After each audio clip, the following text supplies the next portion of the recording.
Louis-Ferdinand Céline, Semmelweis. Deux pavillons d'accouchement, identiques de construction, contigus, s'élevaient en cette année 1846 au milieu des jardins de l'Hospice général de Vienne. Le professeur Klein dirigeait l'un d'eux. L'autre, depuis bientôt 4 années, se trouvait placé sous la direction du professeur Bartsch. Dès le lendemain, Semmelweis fut pris, entraîné, meurtri dans la danse macabre qui ne devait jamais s'interrompre autour des deux terribles pavillons. C'était un mardi ce jour-là. Il dut procéder aux admissions enceintes venues des quartiers populeux de la ville. Ne se résigner évidemment à l'accouchement dans un hôpital d'aussi triste renommée que celle dont la condition était absolument misérable.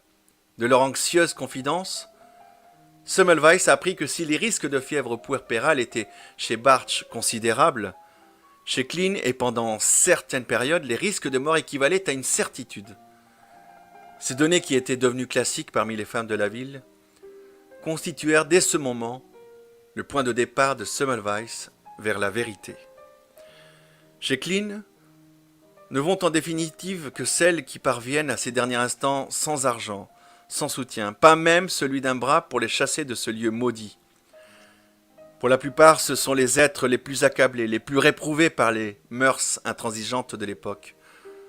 Ce sont presque toutes des filles mères. Semmelweis est donc vrai à ses propres ressources. C'est alors qu'il procède par élimination successive du passé, enlevant erreurs et mensonges qui recouvrent la vérité, les uns après les autres, les rejetant au loin comme des feuilles mortes qui étouffaient la fleur qu'il cherche. Dans son ardeur à la recherche, il s'est retranché de la vie courante, il l'ignore, il n'existe plus que passionnellement. Et avec une telle force, une telle fixité qu'il revient sans jamais en démordre au seul fait prouvé, c'est qu'on meurt plus chez Klein avec les étudiants que chez Bartsch avec les sages-femmes. Sans cesse, il va répétant à tous ceux qui veulent ou ne veulent pas l'entendre les causes cosmiques, telluriques, hygrométriques qu'on invoque à propos de puerpérale ne sauraient avoir de valeur puisqu'on meurt plus chez Klein que chez Bartsch, à l'hôpital qu'en ville, où pourtant les conditions cosmiques, telluriques et tout ce qu'on voudra sont bien les mêmes. Sachant par expérience que sur les étudiants spécialement s'étendait une malédiction, il observa ces derniers de très près, de plus en plus près dans toutes leurs allées et venues, dans tous leurs gestes. En même temps, il se souvint, et d'autant mieux qu'il avait longtemps vécu chez Rokitansky au milieu des dissections, de ces coupures cadavériques, souvent mortelles, que se font ces mêmes étudiants avec des instruments souillés. Ses idées se précipitent. Dans les jours qui suivent, il demande à Rokitansky de lui adjoindre le docteur Lottner, afin qu'il puisse pratiquer à ses côtés des autopsies et des coupes de tissus cadavériques, sans avoir d'ailleurs de cadre préconçu pour ses recherches histologiques. En somme, des expériences pour voir, comme lui dira plus tard Claude Bernard. À cet instant, il est si près de la vérité qu'il est en train de la circonscrire. Il y en est encore plus près quand il imagine de faire pratiquer le lavage des mains à tous les étudiants avant qu'ils n'abordent les femmes enceintes. On se demande le pourquoi de cette mesure.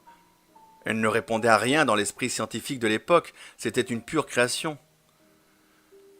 Toujours est-il qu'il fit disposer des lavabos aux portes de la clinique et donna l'ordre aux étudiants de se nettoyer soigneusement les mains préalablement à toute investigation ou manœuvre sur une parturiente. Mais insouciante d'abord, devenue hostile ensuite, la routine qu'il avait trop négligée l'attendait pour le frapper dans son essor. Elle entra le lendemain dans les pas de Klein. Semmelweis l'entretint dès son arrivée à la clinique de la mesure de propreté qu'il voulait faire prendre par les étudiants. Il lui demanda aussi de s'y soumettre personnellement. En quels termes la proposition fut-elle faite ? Évidemment, Klein demanda une explication de ce lavage préalable qui lui parut a priori tout à fait ridicule. Semmelweis, d'autre part, était bien incapable de lui fournir une réponse plausible ou une théorie convenable puisqu'il voulait tenter le hasard. Klein refusa net. Semmelweis, énervé par tant de veillées épuisantes, s'emporta, oubliant le respect qu'il devait malgré tout au plus mauvais de ses maîtres. Certes, l'occasion était trop belle pour que Klein ne s'en saisit pas. Le lendemain, 20 octobre 1846, Semmelweis fut brutalement révoqué.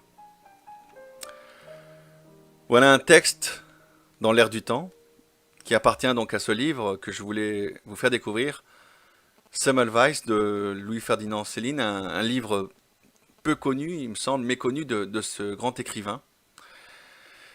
Et j'espère en tout cas vous retrouver la semaine prochaine avec d'autres coups de cœur littéraires.